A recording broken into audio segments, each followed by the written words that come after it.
Olá, amigos, tudo bem? Bem-vindos a mais uma temporada do nosso projeto Live, que hoje recebe o notável professor Fred Didier. O professor Fred é graduado pela UFBA, por lá também defendeu o seu mestrado, é doutor em Direito pela PUC São Paulo, pós-doutor pela Universidade de Lisboa, livre docente pela USP, advogado, coordenador da Faculdade Baiana de Direito e seguramente uma das maiores referências que temos não só no Brasil, mas fora dele. É com muita honra que nós vamos receber hoje o querido professor Fred Didier.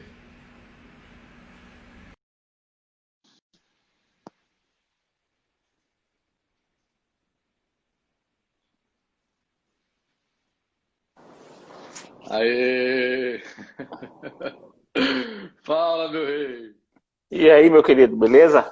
Oh, que alegria, que honra recebê-lo aqui no Projeto Live, amigo. Eu confesso que quando pensei no Projeto Live, não imaginei que ele fosse alcançar essa dimensão. E eu fico muito feliz em perceber que hoje eu posso, por esse ambiente virtual, levar aos meus seguidores, aos meus alunos, aos meus amigos, considerações dos maiores processualistas do país.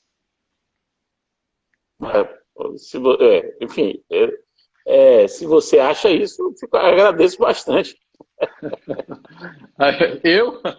Aí eu e a torcida do Flamengo, pô. Bom, amigo, veja, esse projeto, eu sempre digo isso na abertura da transmissão, esse projeto só se realiza pela generosidade dos meus queridos amigos acadêmicos, então desde já eu registro aqui a minha gratidão por você ter aceito essa provocação, ter cedido um pouquinho do seu tempo para nos brindar aqui com considerações acerca do tema jurisprudência defensiva. Eu conduzo a live, Fred, no formato de entrevista para franquear por mais tempo a palavra ao convidado. Então, eu lhe farei aqui umas 5, 6 provocações. Eventualmente, vou replicar uma pergunta dos nossos seguidores, mas você é a estrela da live, o espaço é seu. Eu costumo fazer uma apresentação breve do currículo na abertura, o que é quase impossível no seu caso. Então, estou destacando aqui o mestrado, o doutorado, o pós-doutorado, a livre docência, o exercício já consolidado na advocacia, coordenação da Faculdade Baiana de Direito, mas também gostaria de destacar alguns dos seus livros, que eu estou projetando aqui atrás para o pessoal que nos acompanha, né? O de procedimentos especiais. A gente tem aqui que foi a sua livre docência, né? Sobre a teoria É, geral do TGP, né? Eu não estou processo. conseguindo ver aí atrás, mas eu imagino que seja TGP. Pronto, é ele mesmo, TGP. E a gente tem a cooperação também. Operação Livro desse ano, né? Eu publiquei. Exatamente. Bom, eu também tomei a liberdade para facilitar, inclusive, a divulgação da sua obra. Então, depois da live, quem estiver nos assistindo, basta clicar no link que aparece na bio e vocês já serão remetidos ao site da editora Juspodium para poder adquirir um dos lançamentos do professor Fred, que trata da cooperação judiciária, que inclusive está com desconto de 74, me parece, por R$ 64,90. Então, basta clicar no link que aparece aqui na bio, vocês serão remetidos já para o site da editora para aproveitar esse desconto e ter um dos lançamentos do professor Fred. Fred, meu amigo, vou lhe dar aqui 2, 3 minutos para as considerações iniciais e logo em seguida eu passo para as provocações. Ô, Marcelo, muito obrigado pelo convite, meus caros. Bom dia a todo mundo que está nos assistindo. É um prazer conversar com você. Acho que vale a pena colocar aí o tema da live, né? Fixado. O pessoal está Perfeito. entrando, saber do que se trata. Eu que acompanhei bem a sua trajetória, acompanhei você desde quando você era aluno, e pude ver você se desenvolvendo, seguindo seus passos acadêmicos, né, seu mestrado, seu doutorado, você fez pós-doutorado também. Não é fácil conciliar tudo isso, e você que escreve já há muito tempo, né? Você tem um livro seu livro de processo já tem uns 15 anos, talvez, o na Lumen Desde o Juris. primeiro, da Lumen Juris, já tem por aí. Eu me lembro que é muito, muito tempo que você publicou aquela introdução na Lumen Juris. E aí Hoje virou o meu curso de processo civil volume 1, que está bem acompanhado, você pode ver aí ao fundo. Ah, maravilha, maravilha, maravilha. É ali. Então eu acompanhei essa gênese toda, esse desenvolvimento, e é um prazer estar aqui com você para a gente conversar nesse final de manhã de hoje, né? 7 de julho. Que joia, Estou à amigo. sua disposição. Ó, é, nós temos muitos professores, pesquisadores que nos honram, nos acompanham, mas há também muitos alunos. E por isso eu tenho sempre a preocupação com a didática, faço 2 ou 3 provocações, as iniciais são mais simples, para que todo mundo tenha condição de acompanhar a nossa live, do graduando ao pesquisador.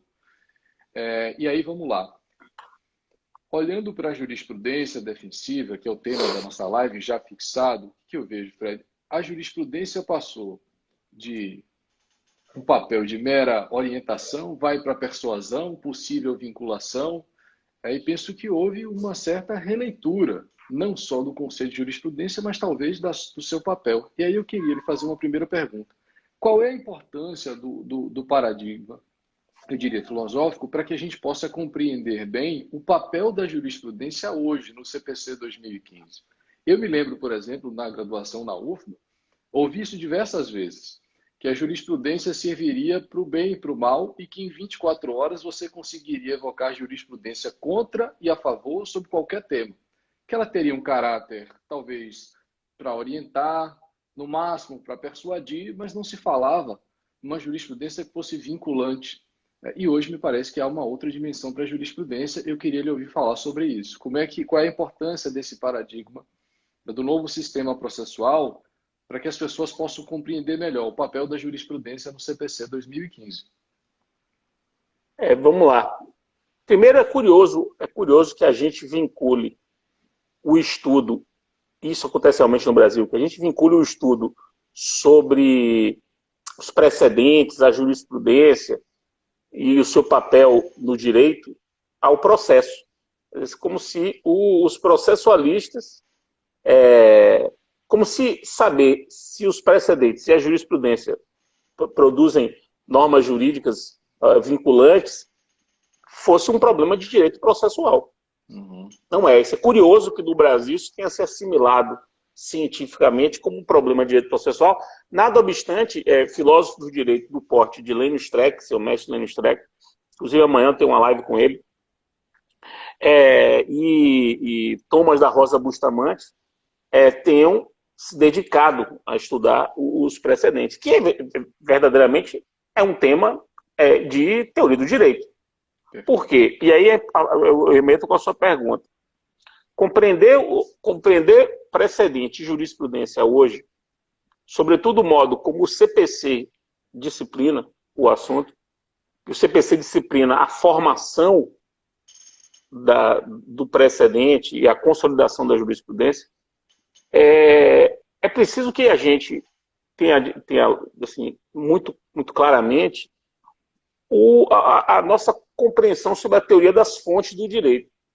Se você, portanto, um momento de teoria geral, se você tem a visão de que as fontes do direito são fontes meramente, apenas as legislativas, que o direito surge apenas de fontes legislativas, ou de fontes estatais, ou de fontes escritas, então são 3 camadas aí, né? Que formam o paradigma anterior ao nosso, e que o direito era sempre legislado, portanto, oriundo de fontes legisladas, portanto, estatal e escrito. Quer dizer, você não concebe direito emanando de fontes não escritas, emanando de autoridades que não sejam as legislativas, e necessariamente estatais. Então, se você muda essa perspectiva, compreende as fontes do direito a partir de uma pluralidade de fontes, vai entender que a jurisdição ela tem a aptidão de produzir normas jurídicas de caráter geral, construídas a partir da análise de determinados casos. E essa é a diferença das normas gerais construídas pela jurisdição para as normas gerais decorrentes da atividade legislativa. Uhum. As normas gerais que decorrem da atividade jurisdicional decorrem depois que a jurisdição é chamada a resolver um determinado tipo de problema. E a partir do parâmetro das fontes legisladas, constrói pela interpretação uma concretização das normas legisladas com uma outra norma geral que vai servir como modelo para soluções futuras. Então, o primeiro ponto é esse: a gente tem que atualizar nossa teoria das fontes. E lembrar que é preciso, na teoria das fontes, colocar, além da jurisprudência, o precedente. O precedente é fonte do direito. E a jurisprudência é apenas a consolidação do precedente em um determinado tribunal. O conceito de jurisprudência é um conceito sempre relativo, né? Relacional. Porque a jurisprudência se refere a um dado tribunal. Você tem a jurisprudência de um dado tribunal. Inclusive, as pessoas usam muito, equivocadamente, a palavra jurisprudência no plural. Jurisprudências. Jurisprudência. Citei muitas jurisprudências na minha decisão, ou na minha petição. Quer dizer, que você não cita muitas jurisprudências. Você provavelmente citou uma jurisprudência só, Colacionando várias com vários precedentes. Quando você cita várias jurisprudências, você pode estar querendo dizer, na verdade, está querendo dizer que você citou vários entendimentos de vários tribunais, e se forem distintos, isso não é bom para você citar isso, né? Salvo se você estiver fazendo um trabalho científico. Então, o primeiro ponto é isso, é compreender historicamente que o termo jurisprudência e o termo precedente passam a serem termos inelimináveis de uma teoria das fontes no Brasil, e, evidentemente, o papel dogmático deles se transformou. E essa transformação não se deu repentinamente. Não se deu repentinamente. Essa transformação, ela decorreu de um razoável tempo histórico que remete até ao Brasil Império. Até o Brasil Império. E, paulatinamente, passando pela Constituição Republicana de 1891, passando pelo Estado Novo, passando pela CLT, que tem um papel importante nisso, passando pela criação da súmula do Supremo nos anos 60, passando pela emenda constitucional 45 de 2004, que criou a súmula vinculante e a repercussão geral, desembocando no CPC de 2015, e no meio do caminho, com farto material doutrinário, pesquisa científica e jurídica no Brasil sobre o tema, que alimentou, que deu esse caldo de cultura, chegamos ao sistema de hoje. Certo. Eu acho que com os primeiros anos de vigência do CPC, era natural que o STJ se debruçasse sobre essas questões. Numa live anterior, meu amigo Luiz Vamber disse que hoje nós trabalhamos com 3 códigos, né? O código que foi aprovado, o código que nós gostaríamos de ver aprovado e um código particular que decorre da interpretação do STJ. E aí eu vou lhe fazer uma segunda provocação. Eu só acho que meu amigo Vamber foi um pouco econômico, né? Quer dizer que só são 3. Porque imaginar que se você entende que o código... Porque uma coisa é o código texto, sim, que é um só. É a norma. Outra coisa é o código norma, exato, que é a interpretação que a gente tira do texto.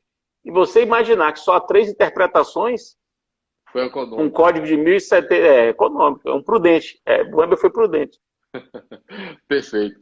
A segunda provocação vai nessa linha, que nós sabemos, uma tensão muito evidente entre o texto e a norma, tendo norma aqui como resultado hermenêutico, como resultado da interpretação. Você é um dos autores que tem essa preocupação, inclusive, e não é de hoje, de nos lembrar que muitos dos conceitos empregados na teoria geral do processo pertencem à teoria geral do direito. Você já chamava atenção, né, para esse fato lá atrás. E aí, vamos lá. a tensão entre texto e norma, aquilo que está escrito e aqui a norma como resultado hermenêutico, como resultado da interpretação. Há diversas interpretações possíveis, mas nem todas as possibilidades hermenêuticas vão ao encontro da Constituição, Fred. Então, a gente já tem, por exemplo, algumas normas, algumas interpretações que contrariam o texto expresso do CPC 2015. E o STJ tem dado alguns exemplos disso, como limitação ao objeto dos embargos declaratórios, para alguns até a teoria da taxatividade mitigada, aí a gente já começa a entrar no tema da jurisprudência talvez defensiva. Como é que você vê a possibilidade de superarmos isso, essa tensão entre o texto e norma, para que o resultado, embora haja uma variação, não contraria expressamente o texto de lei? Eu já ouvi de tudo. Eu já ouvi, inclusive, argumentos nessa linha, de que o juiz não estaria, os tribunais não estariam limitados ao texto, não são juízes boca da lei. Por quê? Porque há entendimentos que devem se sobrepor ao texto expresso do CPC 2015 a ponto de afirmar os direitos fundamentais e os direitos constitucionais. Mas não há uma presunção disso quando se aprova o texto democraticamente pelo Congresso Nacional? Como é que você vê isso? Decisões do STJ, conclusões hermenêuticas que contrariam o texto expresso do Código. Assim, não dá para aceitar com interpretações que são contrárias expressamente a um texto e ao sentido comum que se usa o texto, que se dá ao texto, sem que se reconheça inconstitucionalidade. Se você construir a tese de que ali a norma resultante do texto é uma norma constitucional, tudo bem. Mas não é isso que aconteceu em alguns casos do STJ. Sobretudo o caso da reclamação do artigo 988, parágrafo 5º, inciso 2, que o STJ simplesmente disse que não cabia.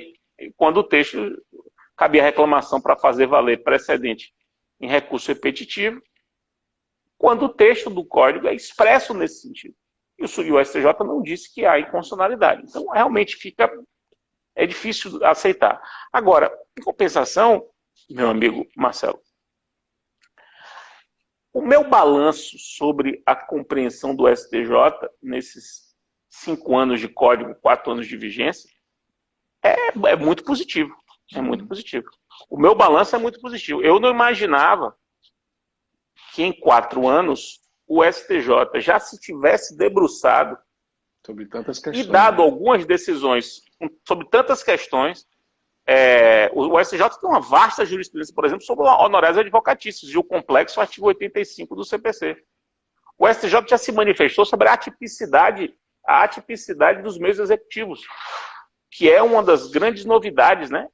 Não é bem uma novidade, mas o aprimoramento do tema. A gente aprimorou, né? A quantia certa foi um grande tema e o STJ já se debruçou sobre isso. O STJ já resolveu o problema do agravo de instrumento. Eu acho que o artigo 1022, o caput do artigo 1022, cuida do agravo, desculpe, o 1015, o caput, agravo 2015, né? O caput de 2015 do agravo é a pior escolha normativa do Código, muito provavelmente. O Código já nasceu com um problema. Embora reconstruções de sentido pudessem ser feitas.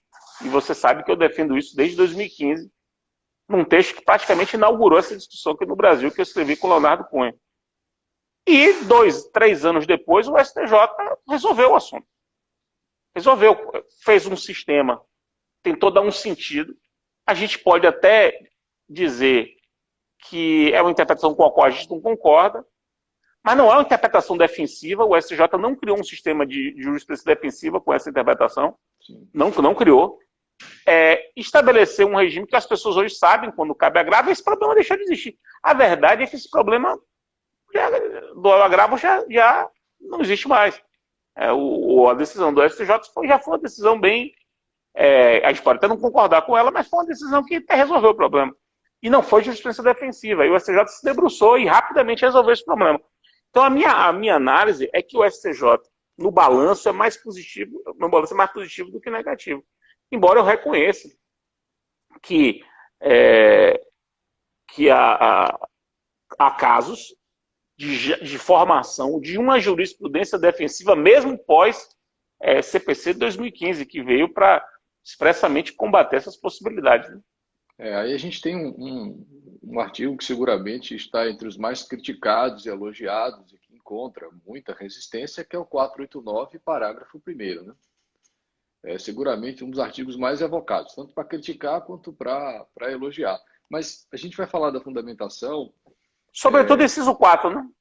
Você vai falar. Eu acho curioso, porque você tem algumas exposições ali no 489 que mexem muito com a teoria do direito, com a hermenêutica jurídica, com a delimitação das possibilidades dos sentidos. São lições muito caras, não só para a teoria geral do direito, mas para a teoria geral do processo, para a produção democrática do direito, né?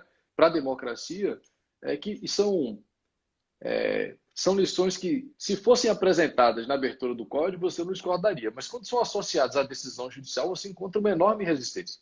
Você dizer que o juiz tem que observar o contraditório, dizer que os tribunais têm que respeitar os seus próprios precedentes. O Lênio, que você citou muito bem, meu amigo, meu mestre, que é uma das pessoas que colaborou junto contigo decisivamente para o Código de Processo Civil, vai colocar lá que os tribunais têm que manter a coerência, a integridade e a estabilidade das suas decisões, inclusive na jurisprudência. Está todo mundo concordando. Mas a aplicação, no caso prático, pode demandar releituras e superação de alguns paradigmas. E aí é que eu vejo muita dificuldade. Parece que todo mundo concorda no abstrato, mas quando tem que aplicar, se depara com um caso concreto, com as dificuldades, aí você começa a encontrar resistências. É difícil você encontrar uma decisão que diga que não vai aplicar o 489, porque ele acha que tem que decidir assim, porque ele pensa assim. Acontece, mas é difícil. O que você encontra na prática são, eu acho que, subterfúgios retóricos para dizer que você está aplicando o 489, está observando a fundamentação, mas por uma via pouco ortodoxa. O Rodrigo da Cunha Lima Freire fez, inclusive, essa consideração. No julgamento, se não me engano, foi da Corte Especial do STJ, se não me engano, que ele disse que, num dos votos, né, disse, aqui o STJ disse que o 489 estava consagrando uma jurisprudência já consolidada do Superior Tribunal de Justiça, de que não seria necessário considerar todas as argumentações se uma delas, em tese, fosse capaz de firmar a decisão contrária. E aí o Rodrigo diz, não entenderam nada do que disse o CPC. O CPC disse o contrário daquilo que o STJ mencionou. Então, eu também vejo essa diferença. Eu não acho que pelo texto a gente consegue superar essa resistência. Mas vou lhe fazer uma outra pergunta, que já foi replicada aqui. Olhando para o artigo 927, independentemente da terminologia, se ali são padrões decisórios, pronunciamentos judiciais obrigatórios, você conclui pela constitucionalidade do 927 integral, todas as possibilidades, todos os incisos? Sim, certamente, sim.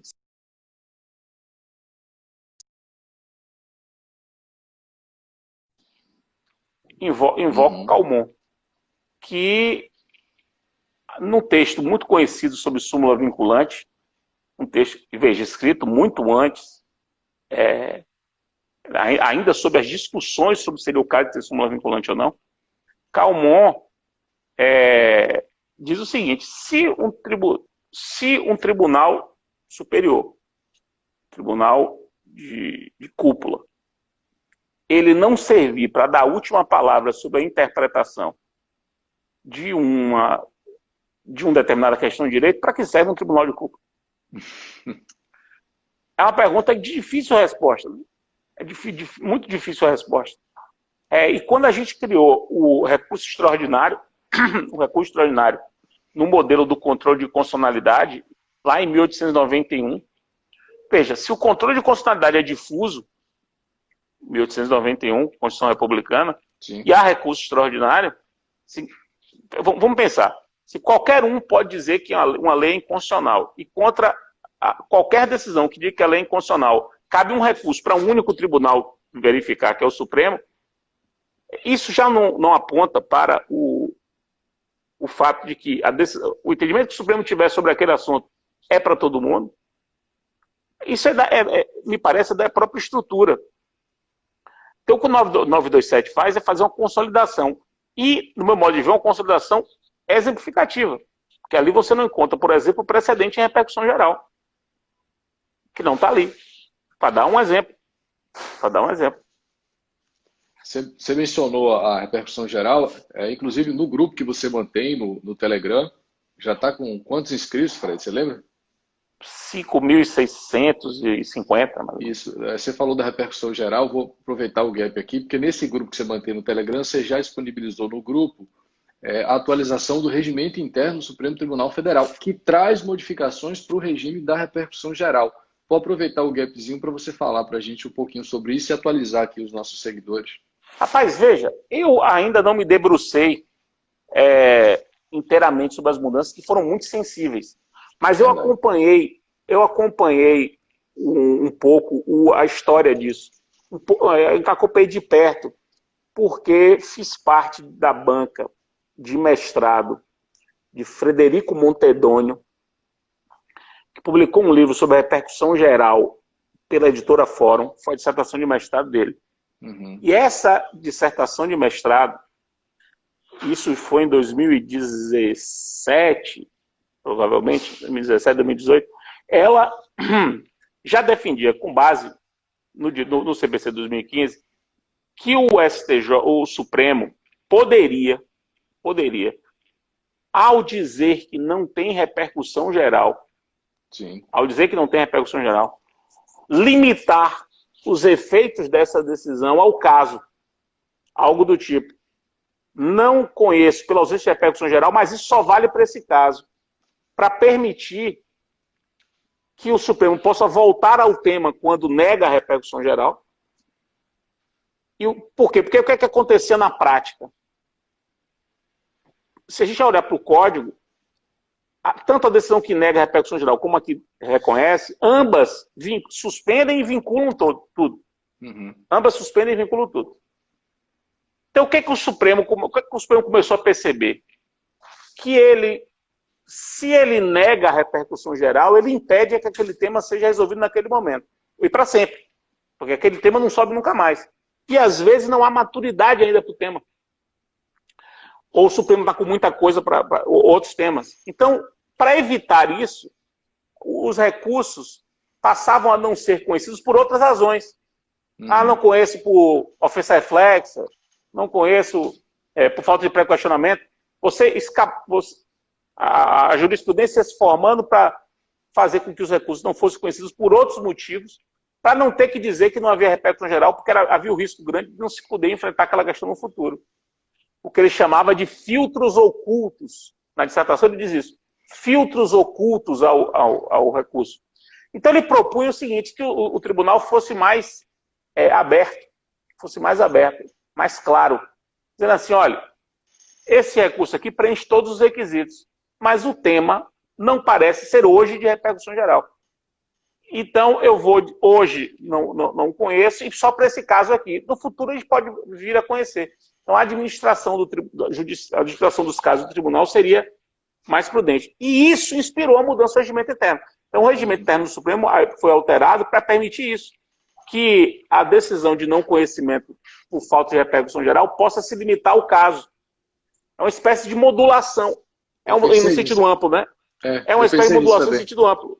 Você vai calibrar, você calibra os efeitos da decisão para o caso. E isso o Supremo mudou. E isso é uma mudança muito significativa. Além de ter dito que agora o silêncio no plenário virtual não implica aceitação.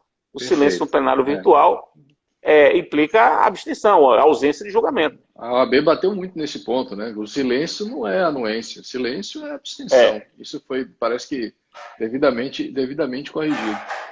Você acredita que a gente tenha... Imagino que sim, mas você destacaria alguma possível jurisprudência forjada agora no ambiente virtual que permaneça pós-isolamento? Sustentação oral, por exemplo? Já tem jurisprudência formada na pandemia? Eu acredito que ainda não. A gente não tem a reiteração de decisões. Mas eu acho que as questões levadas ao judiciário por conta da pandemia serão inúmeras e é possível que a gente forme jurisprudência. Entendi sua pergunta. Eu fiz uma live dessa com o Zanetti em abril, foi 27 de abril. A pergunta da live era a seguinte: precedentes em tempos de pandemia. E aí, são duas questões que ficam. Quais são as duas questões? Precedentes que se formem em tempos de pandemia e só sirvam para tempos de pandemia, ou quando eu falo tempos de pandemia, tempos excepcionais, né? Sim. Ou seja, são precedentes de guerra, são entendimentos que surgem porque a conjuntura fática é de tal modo estranha que leva a um tipo de compreensão diferente e excepcional do direito, naquilo que a gente pode chamar de wartime precedents. Isso é um problema. Isso vai surgir? Vai. Eu particularmente acho que o entendimento do Supremo sobre as relações trabalhistas, quando ele examinou a MP 936, é um entendimento para tempos de guerra, tempos excepcionais, né? Agora, há um outro problema, há uma outra situação, que é a seguinte: quando os tempos excepcionais iluminam, servem para iluminar, servem para trazer luz que gera uma nova compreensão do direito que vem para ficar. Veio para ficar mesmo. É uma nova compreensão do direito que foi iluminada pelo tempo excepcional, pela excepcionalidade da situação. Perfeito. E um exemplo disso é a compreensão sobre o federalismo brasileiro, que nos últimos 4 meses vem sendo objeto de muitas reflexões e me parece que são compreensões que surgem para ficar. Para ficar.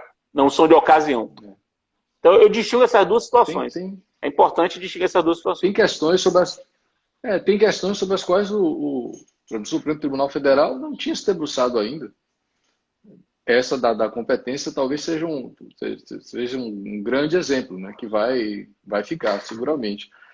Talvez uma percepção mais ampla do que significa contraditório como influência e não surpresa, mas potencializada para o ambiente virtual, que essa é uma experiência que não me parece que só perdure durante o isolamento. Eu acho que muitas dessas práticas serão reiteradas após o isolamento, né, no ambiente virtual. E a gente já está tendo algumas mudanças, inclusive do regimento interno, para assegurar isso. Você mencionou muito bem aqui o caso do silêncio, que antigamente, né, era o silêncio seria a anuência, agora o silêncio é a abstenção.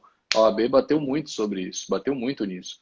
E eu já acompanhei diversas lives preocupadas com essas questões, como esse período de isolamento, esse período de exceção, tem fornecido referências para a interpretação de dispositivos processuais. E eu concordo contigo que esse período de isolamento, esse período de exceção pode jogar luz, uma expressão muito feliz, para que a gente tenha talvez uma interpretação mais ampla, né, mais democrática, que alcance a peculiaridade do caso. Eu acho que isso pode nos auxiliar. Perfeito.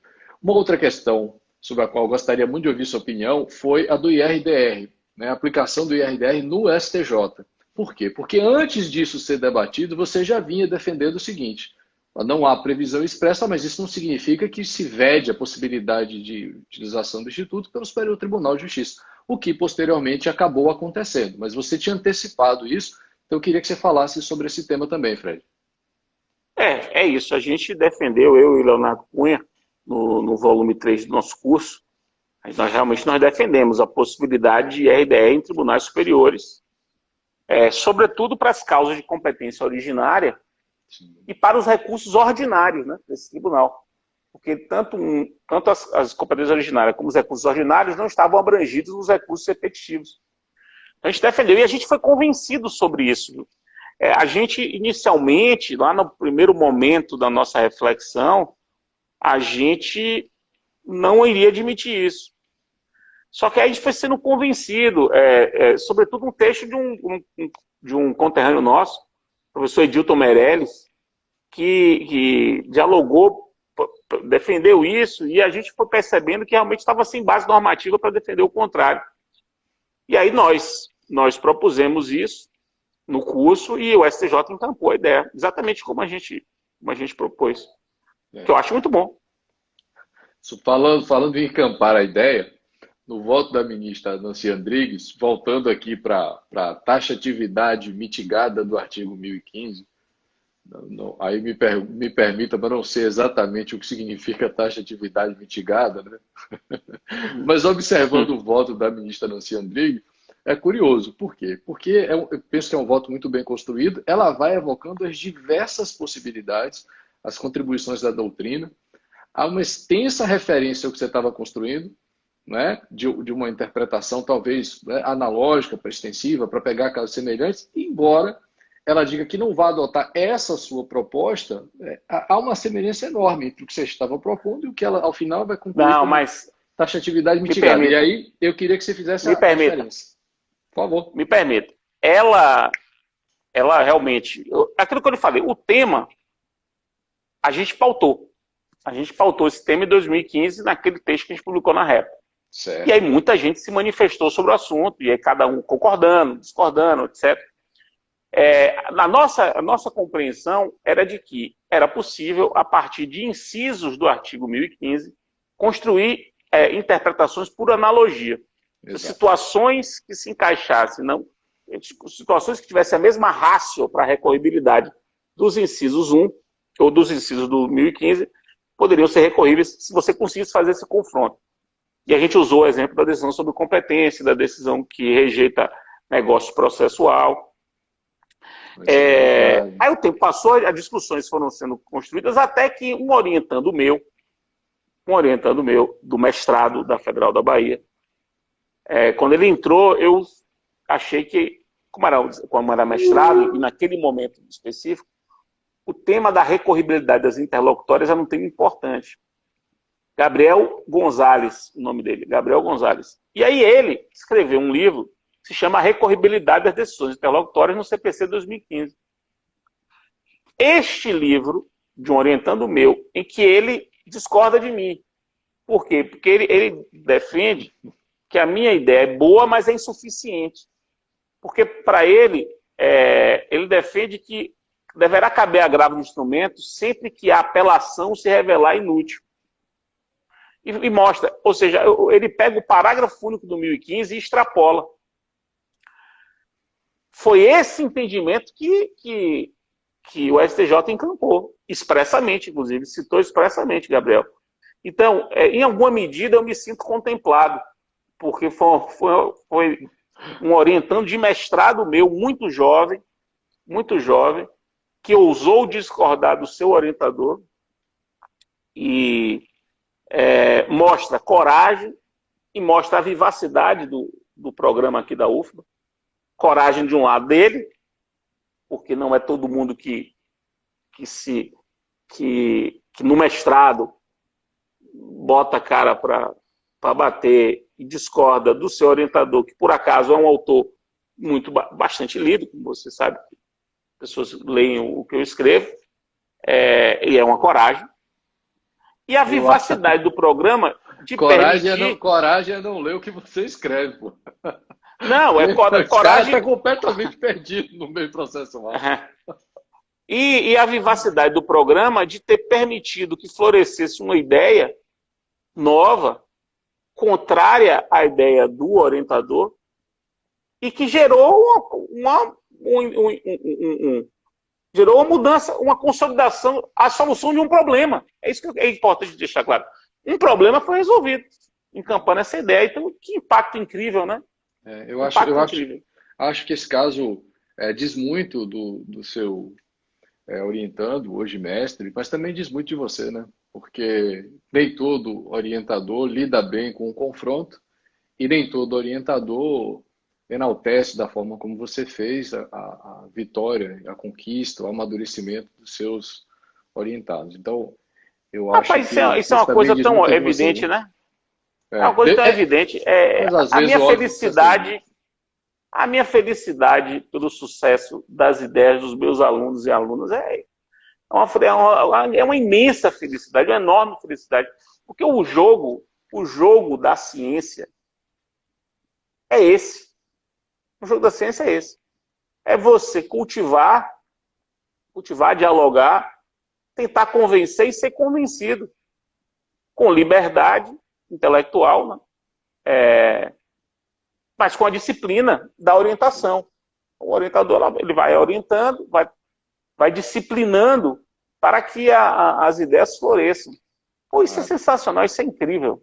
Bom demais. Fred, tem uma última provocação para lhe fazer aqui sobre os embargos declaratórios. Aí vou voltar lá, Nancy Adrigues, sobre o pré-questionamento ficto. Uma questão, inclusive, que foi me encaminhada aqui pelo direct algumas vezes para que eu pudesse mencioná-la na live. Né? A referência do 1025 ao 1022 para você assegurar o pré-questionamento ficto nos embargos declaratórios. O que eu acho que tem efeitos práticos interessantes, mas daí a compreendê-lo como requisito de admissibilidade, né, com possível prejuízo para o prosseguimento do recurso, queria ouvi-lo falar sobre isso também. Isso foi, de fato, uma coisa que pegou muita gente de surpresa, né? Logo no primeiro ano de vigência do Código, viram uma decisão do STJ que diz que você tem que ter um determinado comportamento para seu recurso especial subir, que não está no código, que você não teria tido se não tivesse esse aviso. Hoje as pessoas fazem isso, né? Hoje as pessoas fazem isso por conta desse entendimento do STJ. Eu não vejo razão para isso, não é um entendimento que me parece correto. Isso também não me parece ter sido correto ter se exigido isso, pegando as pessoas de surpresa, né? As pessoas entraram com recurso especial sem saber disso. Perfeito, perfeito. Meu amigo, a gente está se encaminhando para o final da live, porque eu transmito aqui 40, 45 minutos, a gente está se encaminhando para o final. Fred, eu vou mais uma vez lhe agradecer por ter aceito o meu convite para vir aqui no meu Instagram, compartilhar o conhecimento que você tem, que é vasto, sobre o processo civil, auxiliando o estudo de muitos dos nossos alunos que seguem aí isolados, né? E esse, como eu lhe disse, é um projeto que só se realiza mesmo pela generosidade dos colegas, dos professores, dos amigos que aceitam participar. Então, registro mais uma vez a minha gratidão. Dizer que a casa é sua, você sempre será muito bem-vindo. Foi uma honra recebê-lo aqui. Tenho certeza que todos nós aprendemos muito sobre jurisprudência, algumas lições super importantes, como você costuma fazer, da teoria geral do direito, da teoria geral do processo, né? Um incentivo muito claro aos pesquisadores, né? Inclusive para que possam ter as suas ideias, para que possam eventualmente até confrontar o seu orientador. Eu acho isso fantástico, você tem muito o que colaborar, será sempre bem-vindo, será sempre muito bom recebê-lo aqui. Eu lhe entrego aqui 2, 3 minutos para as considerações finais, lembrando, para quem chegou depois, para quem, enfim, não pôde acompanhar na íntegra, que a live será disponibilizada aqui no IGTV e que logo mais ela sobe para o meu canal do YouTube. Lembro também, né, que os livros do professor Fred estão em promoção. Eu tenho aqui o curso dele completo, está logo ao lado do meu computador, que é de cabeceira, mas há no link aqui disponibilizado na bio do meu Instagram um acesso direto para o livro da cooperação judiciária, que está com desconto de R$ 74 por R$ 64,90. Tá joia? Fred, a palavra é sua. Muito obrigado, meu querido, pelo convite. Espero que o pessoal tenha gostado aí. Conte comigo, conte comigo, se você precisar. Convido as pessoas a me seguirem nas redes aí, me seguir no meu canal do Instagram. E no canal do Instagram vocês vão ver lá os diversos canais que vocês podem me seguir. O grupo do Telegram, o canal do Telegram, né? Um canal que eu gosto bastante, é um canal acadêmico, e aí de fornecimento de material. No Facebook, no Instagram e no canal do YouTube, que eu montei tem pouco tempo. Estou montando ainda, né? Mas já está bem avançadinho. O do YouTube, você montou há pouco tempo, né? Pouco tempo. Tem 10 dias, talvez. Pronto, eu já vou obscrever. O do Telegram eu já estou divulgando, que você já tem mais de 5 mil inscritos no canal do Telegram.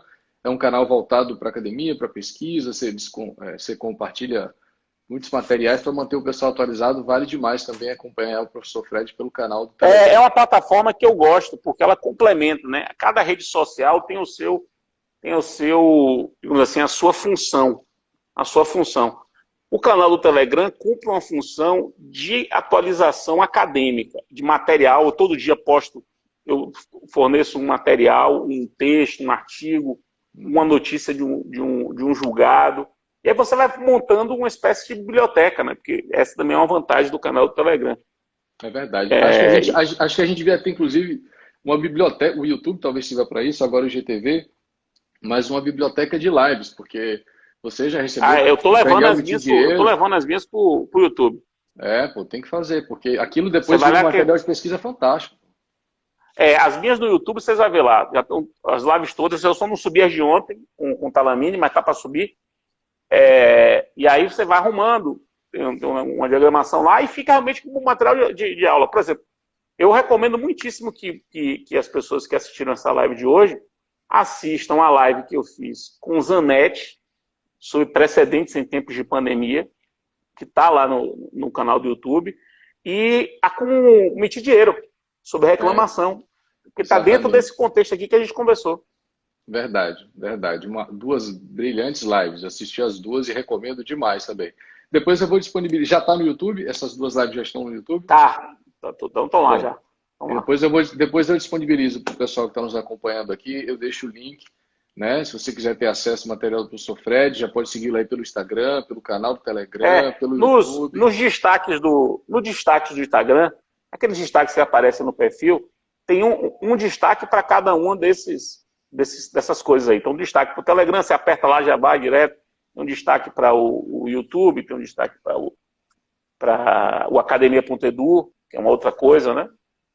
Maravilha, Fred. Conte comigo sempre para divulgar os seus livros, as suas ideias e a sua generosidade, viu? Foi uma honra recebê-lo.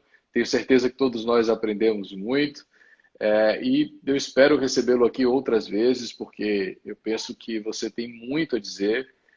Você sempre foi um cara muito generoso com todo mundo que me procurou, com todo mundo que quis pesquisar alguma coisa. E eu acho que essa generosidade a gente pode potencializar para levar informações a um nível ainda maior de alunos e pesquisadores que lhe acompanham pelas redes sociais. Eu acho que esse ambiente virtual pode e deve ser utilizado para facilitar a comunicação e a difusão das Claro. ideias. Essa é a intenção do nosso projeto Live, por isso eu estou tão feliz de ter recebido você aqui hoje. Um grande abraço, meu amigo. Espero que a gente possa Valeu, se meu ver em querido. breve. Fique com Deus. Até mais. Abraço. Tchau.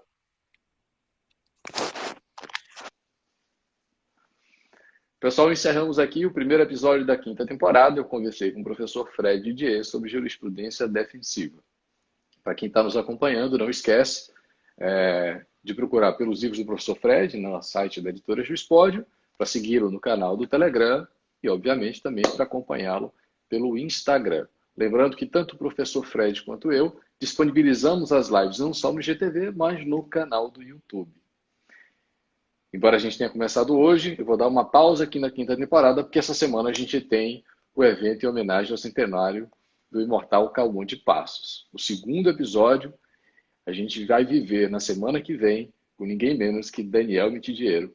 Vocês já estão todos devidamente convidados. Um abraço, fiquem com Deus, a gente se vê.